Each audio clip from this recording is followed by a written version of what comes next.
Un protettore bulgaro e la sua compagna sono stati arrestati dagli operatori del servizio di sicurezza urbana della polizia locale durante una serie di intensi controlli effettuati negli ultimi mesi tra le prostitute che stazionano in via Fratelli Bandiera a Marghera. Rinvenute anche dosi di metanfetamina dal grado di purezza definito estremo, vicino al 75%. Durante i controlli, spesso le prostitute apparivano alterate e un primo indizio dei loro canali di approvvigionamento è stato raccolto ad agosto, quando un'unità cinofila del corpo, avvicinandosi ad alcune ragazze bulgare, ha permesso di recuperare da terra una bustina con metanfetamina appena lanciata al suolo. A quel punto i sospetti si sono concentrati sul protettore ed è scattata la perquisizione in casa in via Fratelli Bandiera.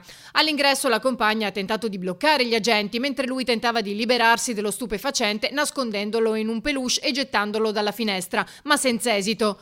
C'erano 30 grammi di metanfetamina più altro stupefacente sotto il materasso, 12 dosi pronte per essere spacciate. Requisiti inoltre altri 105 sacchettini e un bilancino di precisione. I due sono stati portati in carcere, la droga sequestrata e inviata al laboratorio di tossicologia dell'Ulster.